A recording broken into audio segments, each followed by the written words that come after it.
बिस्मिल्लाहिर्रहमानिर्रहीम। अस्सलाम वालेकुम। आप देख रहे हैं रोशन पाकिस्तान और मैं हूं मुनव्वर अतीक।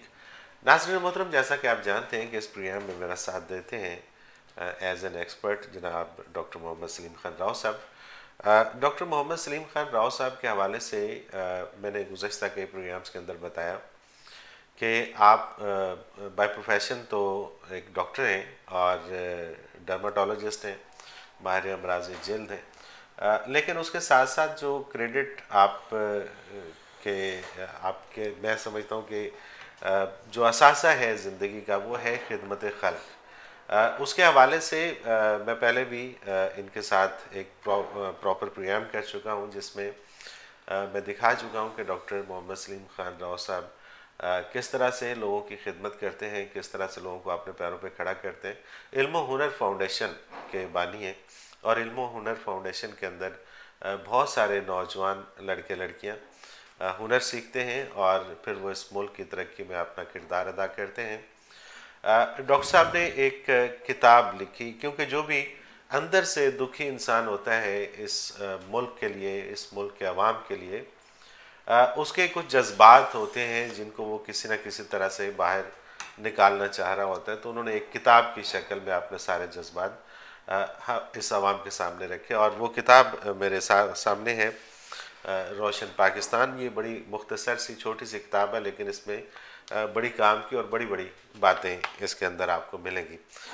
डॉक्टर साहब ने जब ये बुक लिखी तो उस वक्त डॉक्टर साहब का ख्याल ये था कि पाकिस्तान के अंदर अगर इन तजावीज़ के ऊपर अमल कर लिया जाए और वो कोई भी करे तो पाकिस्तान तरक्की की राह पे ना सिर्फ गामजन हो सकता है बल्कि तरक्की याफ्ता ममालिक की सफ़ में खड़ा हो सकता है। लेकिन बदकिस्मती ये रही कि इस मुल्क के अंदर जितने भी लोग आए और जिस तरह से भी हुकूमतें चलती रहीं उसमें एक स्टीरियोटाइप की सियासत हमें नज़र आती है, एक विरासती सियासत हमें नज़र आती है, कुछ लोगों की सरपरस्ती में कुछ लोगों का पनपना हमें नज़र आता है। हमारी जो उम्मीदें थी सारी की सारी वो आ जाके इमरान खान साहब से बन गई और हमने ये सोचा कि इमरान खान साहब जब बरसर इक़्तिदार आएंगे तो वो कुछ ऐसे इकदाम करेंगे कि जिससे ये मुल्क तरक्की करेगा। लेकिन अफसोस से कहना पड़ रहा है कि उनको या तो वो माहौल नहीं मिला या फिर वो उस तरह से परफॉर्म नहीं कर सके जिस तरह से उनसे तवक्कुआत वाबस्ता की गई थी। इन तमाम तर खामियों खूबियों और सारी चीज़ों के बावजूद डॉक्टर मोहम्मद सलीम खान साहब ने हिम्मत ना हारने का फ़ैसला किया और ये फ़ैसला किया कि अगर खामियां मौजूद हैं इस मुल्क के सियासतदानों के अंदर और अगर जिनसे हम तवक्कुआत वाबस्ता किए बैठे थे उन्होंने भी हमारी तवक्कुआत को पूरा नहीं किया है तो फिर इसका हरगिज़ ये मतलब नहीं है कि हम हिम्मत हार जाएं। उन्होंने ख़ुद आगे बढ़कर एक पार्टी को रजिस्टर करवाया इलेक्शन कमीशन में और वो पाकिस्तान मुहाफ़िज़ पार्टी के नाम से एक पार्टी सामने आ रही है जिसको लीड कर रहे हैं डॉक्टर मोहम्मद सलीम खान राव साहब। आज के इस प्रोग्राम में हम उनसे इस हवाले से बात करेंगे कि जो कुछ इस किताब के अंदर लिखा हुआ है और जो कुछ नहीं भी लिखा हुआ और जो वो सोच रहे हैं वो क्या है और किस तरह से वो अपना रोल प्ले करेंगे इस मुल्क की सियासत के अंदर। बहुत शुक्रिया डॉक्टर मोहम्मद सलीम खान राव साहब। बड़ी खुशी की बात और बड़ी मुबारक बात कि आप मुस्तहिक हैं कि एक एक कदम आपने उठाया और यकीनन हम मतलब वो कहते हैं कि बिल्ली के गले में घंटी कौन बांधे। हम सब लोग ये तो कहते हैं कि जी थर्ड ऑप्शन कोई नहीं है किसी के पास और इस मुल्क के अंदर जो सियासी निज़ाम है वो अब पिट चुका है तो इसमें कुछ नया लोगों को आना चाहिए। आजमाए जा चुके हैं सारे के सारे लोग लेकिन नया आने के लिए कभी कोई तैयार नहीं होता। तो आपने एक हिम्मत की और आपने इस मैदान के अंदर कदम रखा। जो भी पार्टी ज़ाहिर है कि इक़्तिदार में आई है, जो भी पार्टी सियासत के अंदर आई वो एक मंशूर लेके आती है और वो नारा लगाती है गरीब का कि मैं गरीब को रोटी दूंगा, मैं गरीब को छत दूंगा, मैं गरीब को कपड़े दूंगा, मैं गरीब को ये करूंगा। लेकिन अफसोस की बात है कि जब वो बरसर इक़्तिदार आते हैं तो फिर गरीब उन्हें याद नहीं रहता। कौन से ऐसे इक़दाम आप करेंगे कि जिससे गरीब की हालत बेहतर होगी? बिस्मिल्लाहिर्रहमानिर्रहीम नहमदुहु व नसल्ली अला रसूलिहिल करीम। अगर तो हमारा ईमान ये है कि हम दुनिया में अल्लाह के खलीफा बन के आए हैं और हमें इस ज़मीन पे अपनी ज़मीन पे उन्हीं का निज़ाम चलाना है, जब उनका निज़ाम आएगा तो मईशत अपने आप बहाल होगी, खुशहाली अपने आप आएगी, गरीब का इंतज़ाम अपने आप होगा, क्योंकि इस्लामी मुआशरे में, इस्लामी सल्तनत में, रियासत में हर शख्स की बुनियादी सहूलियात, जिसमें उसकी तालीम भी आ जाती है, रोज़गार भी आ जाती है, उसकी सेहत का भी इंतज़ाम आ जाता है, उसके रहने सहने का भी इंतज़ाम आ जाता है, लिबास का भी, बच्चों के भी अखराजात आ जाते हैं। ये सारी चीज़ें ये रियासत के ज़िम्मे होती हैं। अगर हम वो मुआशरा कायम कर लें जिसकी हम बात कर रहे हैं, अल्लाह और रसूल का निज़ाम ले आएँ, तो वो तो उनके लिए सब कुछ अपने आप हो जाएगा। अच्छा, ये जो बातें अभी आप कर रहे हैं, ये बातें मुझे ऐसा लगता है कि जैसे ना हर सियासतदान यही बातें करता है जो अभी आप कर रहे हैं। मतलब ये शुरू शुरू की बातें तो बड़ी खूबसूरत और बड़ी मीठी और बड़ी प्यारी होती हैं कि जब आप यहाँ पे बैठ के तो लोगों से जब मुखातिब होते हैं तो आप यही कहते हैं कि जी हम दूध शहद की नहरें बहा देंगे। पहलों ने भी यही कहा, लेकिन जब अमली तौर पे काम करने का वक्त आता है तो फिर गरीब किसी को याद नहीं रहता। अगर मैं आपसे ये कहूँ कि आप अपने में और बाकी लोगों में कोई फ़र्क हमें बताएं कि क्या होगा, तो वो क्या फ़र्क हो सकता है? मैं ये कहता होता हूँ कि जो शख्स जो कुछ इक़्तिदार से पहले करता है वो उसके मुस्तकबिल का आईना है, उसने बाद में भी वही करना है, और उससे आप 100% अंदाज़ा लगा सकते हैं कि मुस्तकबिल में वो क्या करेंगे। नहीं तो माजी में इमरान खान साहब ने इतना बड़ा हॉस्पिटल दिया आपको, कैंसर हॉस्पिटल, उनकी इसी चीज़ को देखते हुए तो लोगों ने उनके ऊपर एतबार किया।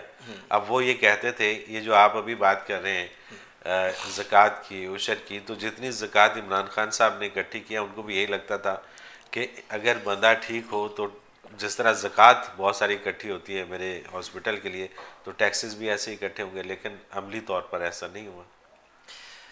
देखें, जहाँ तक इमरान खान साहब के हॉस्पिटल का ताल्लुक़ है ना, जब ये बन रहा था तो मेरे उस्ताद कहा करते थे, और ये बात हकीकत है, कि जिस मुल्क में लाखों बच्चे डायरिए से मर जाते हैं और लाखों औरतें डिलीवरी में मर जाती हैं, ज़चगी में मर जाती हैं, उस मुल्क में, उस कौम के लिए, उस गरीब नादार कौम के लिए एक यूरोपियन स्टैंडर्ड का कैंसर हॉस्पिटल बनाना किसी जुल्म से कम नहीं है। ये मैं उनके अल्फाज दोहरा रहा हूँ, मुझे मेरा भी बिलीफ इसी पे है। फिर मैं जो कहता हूँ वो ये कहता हूँ कि अगर आप शौकत खानम जैसे सैकड़ों नहीं हज़ारों हॉस्पिटल मुल्क में बना दें, मुल्क को नहीं बचा सकते। और एक हॉस्पिटल का बजट जैसे सारे मुल्क की ज़कात लेके उस पर लग गई है, ये तालीम पे लग जाए, मुल्क भी बचेगा और आपके हर गांव की डिस्पेंसरी भी यूरोपियन स्टैंडर्ड पे आ जाएगी। तो हमें ये देखना है एक तो कि हमारी बुनियादी ज़रूरियात क्या हैं। पहले बुनियाद देखें, इंफ्रास्ट्रक्चर के बगैर आप बेस तो बनाए ना, बुनियादें तो रखें आप 9 इंच की, और ऊपर जाके आप उस पर मीनार और गुंबद बनाना चाहें, ये नहीं बनता। पहले कौम को तालीम दें, हुनर दें, इंफ्रास्ट्रक्चर बनाएं, बेस बनाएं। आपका हर फर्द कौम का वो एक एटम बम से बड़ी चीज़ है, ताकतवर है। वो इंसानों ने तो काम करना है, इंसान बनाएं, इंसान ऐसे हों, आपके डॉक्टर्स ऐसे बनाएं कि सरकारी अस्पतालों में ऐसा इलाज हो कि किसी को कहीं और जाना ना पड़े। अब शौकत खानम के हॉस्पिटल में इलाज करवाने वाले जानते हैं अखराजात कितने होते हैं, और अगर उसमें कुछ परसेंटेज गरीबों की है भी, तो गरीबों की पूरी ज़कात मुँह का नवाला वो तो सारा उसी में जाता है। तो मैं तो इस चीज़ पे, इसको मैं देखें, मैं जो सोशल वर्क करता हूँ और ये इल्म ओनर फाउंडेशन है, उसमें मेरी पहली नज़र इस पे होती है कॉस्ट बेनिफिट रेशो। कितना खर्च कर रहे हैं, उससे कितने लोगों को आप बेनिफिट दे रहे हैं, ठीक है, बेनिफिशरीज कितने हैं। अगर मैं 10,000 रुपये में एक बच्चा पढ़ाऊँ तो ये जुर्म है, crime. Charity the way we do, और अक्सर लोग ऐसा कर रहे हैं, charity the way we do is a crime. हमें चैरिटी करते हुए ये देखना है कि हम किन लोगों के लिए चैरिटी कर रहे हैं। उन गरीबों के लिए जिनको खाने को रोटी नहीं मिलती, पहनने को कपड़ा नहीं मिलता, और उनके लिए हम मेयारी चीज़ें बनाएं। नहीं, हम उनके लिए, मैं तो कहता हूँ, हम अपनी कौम को पढ़ाना है, ज़मीन पे बिठा के पढ़ा दो, दरख्तों के नीचे बिठा के, घास पे बिठा के, हम भी तो पढ़े थे। तो पढ़ाना मकसद है, स्लेटी से पढ़ा दो, रोज़ नई नई कापियाँ नहीं चाहिए, पढ़ाना मकसद है। अगर तालीम दे दी, लिखना पढ़ना सिखा दिया, वो फ़र्द कल को कौम का हीरो बन सकता है। लेकिन अगर आपने उससे ये नेमत छीन ली, उसे तालीम नहीं दी, शऊर नहीं दिया, एहसास नहीं दिया, वो तो बेचारा ज़िंदगी ऐसे ही वो मिट्टी में गुजार के चला गया। तो कुछ नहीं किया। आप कॉस्ट बेनिफिट रेशो देखते हुए काम करें इस मुल्क में और कौम में, जिसमें हमारे पास वो ख़जाने हैं ज़रूर, लेकिन अभी हमारे इस्तेमाल में तो नहीं आए हैं, अभी तो हम भिखारी कौम हैं। तो हमें जो काम करना है वो कॉस्ट बेनिफिट रेशो देख के करना है, और इस मेयार पे शौकत खानम नहीं उतरता।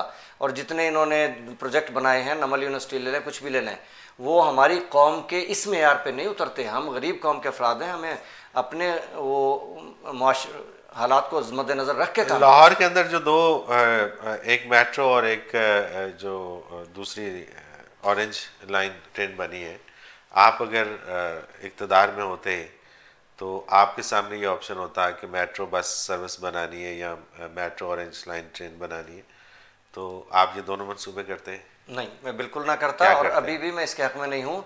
देखिए, पहली चीज़ ये है कि आप लॉ एंड ऑर्डर लाए। हमारे लाहौर की सड़कें इतनी खुली हैं, मैंने दूसरे मुल्कों में ऐसी, अब न्यू बीजिंग तो ठीक है कि वहाँ पे हैं खुली सड़कें, लेकिन आप अगर ओल्ड बीजिंग में जाएं या आप दूसरे मुल्कों में, मैं तेहरान में रहा हूँ, मैं तुर्की मैंने देखा है, इंडोनेशिया मैंने देखा है, तंग तंग सड़कें, लेकिन ट्रैफिक ब्लॉक नहीं होती। आपके यहाँ ट्रैफिक के मसाइल इसलिए हैं कि दुकानों का सामान तो आपके फुटपाथ और सड़क पे है, और पैदल चलने वाले उस जगह पे चल रहे हैं जहाँ गाड़ियों ने चलना होता है। तो आपके मसाइल, ट्रैफिक के मसाइल इस वजह से नहीं हैं कि आपकी सड़कें तंग हैं और आप पुल बनाएं हर जगह पे और ट्रेनें चलाएं और ये करें वो करें।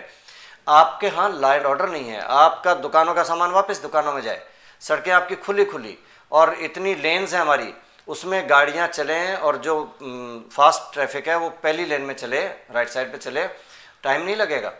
और फिर जो इशारे आते हैं, हाँ ठीक है, इशारों की जगह आप वो सिग्नल फ्री सिस्टम कर दें, बहुत अच्छा है। लेकिन ये जो बड़े बड़े प्रोजेक्ट्स हैं, ये उन कौमों के लिए हैं जिन कौमों के पास गुजरने को जगह है ही नहीं।